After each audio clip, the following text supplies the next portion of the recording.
So hi guys, welcome back to my to videos. तो इस video में दोस्तों डिस्कस करने वाले हैं यहाँ पर कुछ इंपॉर्टेंट कंपनीज को और उनसे रिलेटेड कुछ इंपॉर्टेंट अपडेट्स हैं जिसकी बात करेंगे इस वीडियो में। तो चलिए दोस्तों वीडियो की शुरुआत करते हैं। सबसे पहली कंपनी की बात करते हैं। पहली कंपनी का नाम है पॉलीकैब इंडिया लिमिटेड। बट इसको डिस्कस करने से पहले दोस्तों, अगर आपने अभी तक चैनल को सब्सक्राइब नहीं किया है तो चैनल को सब्सक्राइब करके बेल आइकन को प्रेस कर लो और टेलीग्राम चैनल को भी ज्वाइन कर लो, जिसका लिंक आपको डिस्क्रिप्शन में देखने को मिल जाएगा। और एक डिस्क्लेमर भी है, जो भी कंपनी से रिलेटेड न्यूज़ एंड अपडेट्स हम लोग कवर करेंगे वो सारी न्यूज़ एंड अपडेट्स सिर्फ और सिर्फ एजुकेशन पर्पज़ के लिए, सीखने के लिए। तो इसको किसी भी तरह का इन्वेस्टमेंट एडवाइस मत समझना, आप खुद से रिसर्च और एनालिसिस भी कर सकते हैं। तो चलिए दोस्तों वीडियो की शुरुआत करते हैं। सबसे पहले बात करते हैं पॉलीकैब इंडिया से रिलेटेड कुछ इंपॉर्टेंट न्यूज़ एंड अपडेट्स के बारे में। सो दोस्तों, हाल ही में पॉलीकैब इंडिया से रिलेटेड काफ़ी सारी अपडेट्स हमें देखने को मिली है, जिसमें एक अपडेट बोल सकते हैं कंपनी का Q2 का रिजल्ट था, जहां पर कंपनी का सभी सेगमेंट तो काफ़ी सही परफॉर्म करता हुआ दिखा था, बट कंपनी का जो EPC बिजनेस है उसमें कुछ खास अच्छी परफॉर्मेंस देखने को मिली नहीं थी। इस वजह से रिजल्ट अच्छे आने के बावजूद भी मार्केट ने इस कंपनी को थोड़ा तोड़ा भी था, क्योंकि कंपनी 52 वीक हाई पे भी थी और कंपनी में एक छोटी सी नेगेटिव रीज़न भी दिखी थी। अब दोस्तों, इस चीज़ को थोड़ा सा आप डिटेल में भी समझ सकते हैं। तो देखो, यहाँ पर मेंशन किया गया है कि अगर वायर्स एंड केबल सेगमेंट की बात करें तो वो इस क्वार्टर में 19% की ग्रोथ हमें रिपोर्ट करता हुआ दिखा है। अगर हम FMEG बिजनेस की बात करें तो वहाँ पर हमें 13.7% की ग्रोथ देखने को मिली है ईयर ऑन ईयर बेसिस पे। और वही अगर हम बात करें कंपनी की EPC सेगमेंट के बारे में, तो वहाँ से आने वाला रेवेन्यू इस बार हमें ईयर ऑन ईयर बेसिस पे 19% से गिरता हुआ दिखा है। और वही EBITDA year on year basis पे हमें 42% से ग्रो होते हुए दिखे हैं। तो अगर रेवेन्यू ग्रोथ हमें देखने को मिलती है तो यहाँ से कॉन्ट्रीब्यूशन प्रॉफिट में काफ़ी अच्छी आती हुई दिख सकती थी। बट दोस्तों, ये तो बोल सकते हैं कंपनी के रिजल्ट से रिलेटेड चीज़ें थी, बट कंपनी का आने वाले कल को लेकर प्रॉपर रोड मैप क्या है वो कंपनी की तरफ से कंप्लीट क्लैरिफाई कर दिया गया है। तो चलिए उस चीज़ को समझते हैं। सो अब दोस्तों, वीडियो में आगे बढ़ने से पहले बात कर लेते हैं सेबी रजिस्टर्ड टेलीग्राम चैनल के बारे में, जिसको चाहो तो आप ज्वाइन कर सकते हो। अब ज्वाइन करने का सबसे बड़ा बेनिफिट क्या है वो मैं आपको समझा देता हूँ। देखो, मार्केट से रिलेटेड जो इंपॉर्टेंट एनालिसिस होते हैं वो आपको यहाँ पर देखने को मिलता है, वो भी बिल्कुल फ्री ऑफ कॉस्ट। उसके अलावा काफ़ी सारी कंपनी के चार्ट्स आपको देखने को मिलते हैं रेगुलर बेसिस पे, जो कि यूट्यूब पे तो अब आपको देखने को मिलेगा नहीं। तो वो सारी चीज़ें आपको टेलीग्राम में ही अपडेटेड देखने को मिल जाती हैं। और इसके अलावा दोस्तों, सेबी रजिस्टर्ड टेलीग्राम चैनल है, तो यहाँ पर आपको काफ़ी सारे कॉल्स वगैरह भी देखने को मिलते हैं, जिसका भी बेनिफिट आप ले सकते हैं। पास्ट में जो कॉल्स वगैरह यहाँ पर देखने को मिले थे उसकी परफॉर्मेंस भी हमें काफ़ी अच्छी देखने को मिली थी, जिसको आप चाहो तो नोट डाउन कर सकते हैं। और साथ में दोस्तों, यहाँ पर लाइव आकर जो भी आपके डाउट्स इंक्वायरीज हैं वो भी क्लियर किया जाता है। तो लिंक इसका आपको डिस्क्रिप्शन में देखने को मिल जाएगा। लिंक के थ्रू जाकर आप सेबी रजिस्टर्ड टेलीग्राम चैनल को ज्वाइन कर लेना। सो देखो दोस्तों, हमें कंपनी का प्रोजेक्ट स्प्रिंग देखने को मिलेगा, जहाँ पर कंपनी ने 5 ईयर का रोड मैप अपडेट कर दिया है, जिसको आप बोल सकते हैं 2030 तक के फाइनेंशियल ईयर को लेकर complete strategy, complete planning company ने मेंशन कर दी है। अब सबसे पहले हाईलाइट किया गया है वायर्स एंड केबल सेगमेंट का ग्रोथ टारगेट। तो यहाँ पर कंपनी क्या उम्मीद कर रही है भाई, कि ये जो बिजनेस है ये काफ़ी सही परफॉर्म करता हुआ दिखेगा, क्योंकि इसका जो इंडस्ट्री ग्रोथ रेट है वो हमें 1.5 टाइम्स होती हुई दिखेगी अगले 5 सालों में, जो कि काफ़ी सही बोल सकते हैं। अगर इंडस्ट्री में 1.5 टाइम्स की ग्रोथ हमें देखने को मिलेगी तो आप इससे अंदाज़ा लगा सकते हैं कि इस मार्केट में जो सबसे बड़ा प्लेयर है वो अपना पोजीशन या तो मेंटेन करेगा या फिर अपने मार्केट शेयर को कंटिन्यू आपको गेन करता हुआ देखने को मिलेगा। और उसके अलावा दोस्तों, long term EBITDA margin guidance company ने दे रखा है इस पर्टिकुलर सेगमेंट से रिलेटेड, जो कि 11% से 13% तक का है। और इसके अलावा दोस्तों, कंपनी का प्लानिंग इंटरनेशनल मार्केट में भी एक्सपैंड करने का है। तो फिलहाल कंपनी ने बताया है कि इंटरनेशनल बिजनेस जो है वो कंपनी के लिए की फोकस एरिया की तरह रहने वाला है। और कंपनी प्लान कर रही है अभी जितना रेवेन्यू आता है इंटरनेशनल मार्केट से उसको बढ़ाकर कंपनी 10% तक करना चाहती है। यानी कि आप ऐसा बोल सकते हैं कि अगर मान लो आगे चलकर कंपनी 100 करोड़ का रेवेन्यू जनरेट कर रही है एक पर्टिकुलर क्वार्टर में, तो 10% उस 100 करोड़ का इंटरनेशनल मार्केट से आए, ऐसा कंपनी का प्लानिंग है। ठीक है।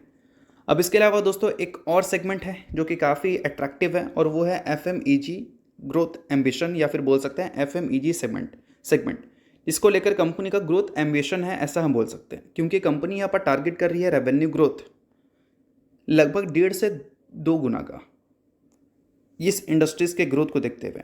और यहाँ पर कंपनी का जो EBITDA मार्जिन बोल सकते हैं गाइडेंस है वो 8 से लेकर 10% तक हमें देखने को मिलता है। और इसके अलावा दोस्तों, कंपनी ने कुछ कैपेक्स प्लान भी रखा है हमारे सामने, जो कि बोल सकते हैं ये है 6 से 8 हज़ार crore over the next 5 years. यानी कि अगले 5 सालों में कंपनी 6,000 से लेकर 8,000 करोड़ तक का कैपेक्स भी आपको करती हुई देखने को मिलेगी।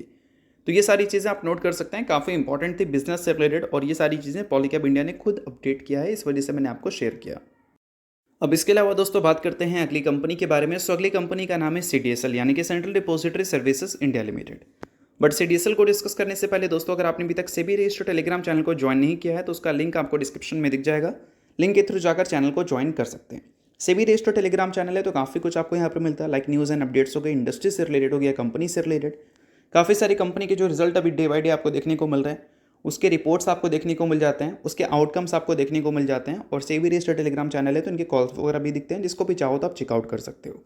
तो लिंक आपको डिस्क्रिप्शन में दिख जाएगा, बिल्कुल फ्री ऑफ कॉस्ट आप इस टेलीग्राम चैनल को ज्वाइन कर सकते हैं। अब दोस्तों बात करते हैं CDSL के बारे में। सो आज के दिन CDSL आपको काफ़ी ज़्यादा फोकस में देखने को मिल रही है। अब इसके पीछे का सबसे बड़ा रीज़न है कंपनी के Q2 के रिजल्ट। आज के दिन कंपनी के रिजल्ट हमें देखने को मिलने वाले हैं। अब रिजल्ट को लेकर एक्सपेक्टेशंस क्या है उसकी बात हम लोग करेंगे, बट अभी अगर रिसेंटली देखा जाए इंस्टीट्यूशन की इंटरेस्ट इस कंपनी में, तो वो कुछ खास अच्छी दिखी नहीं है कंपनी के शेयर होल्डिंग पैटर्न को देखते हुए। रिसेंटली Q2 का शेयर होल्डिंग पैटर्न अपडेट हुआ, जहां पर कंपनी के प्रमोटर का जो स्टेक है वो एज इट इज़ है।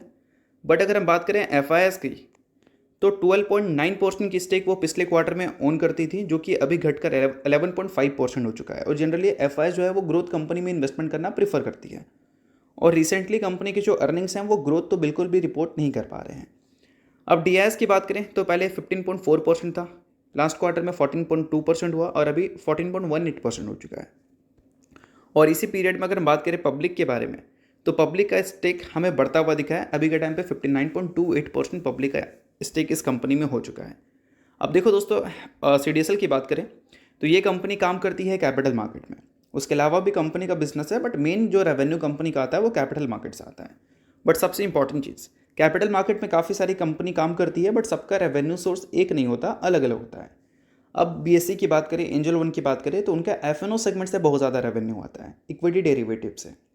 उसके जितने टर्नओवर रहेंगे उतना ज़्यादा एंजल वन BSE जैसी कंपनीज के रेवेन्यू ग्रो करेंगे। बट CDSL को FNO से कोई मतलब नहीं है। CDSL को मतलब होता है इक्विटी टर्नओवर कैसा है। जितना ज़्यादा ट्रांजेक्शन इक्विटी में होगा उतना ज़्यादा आप CDSL को कमा कर दोगे, ठीक है।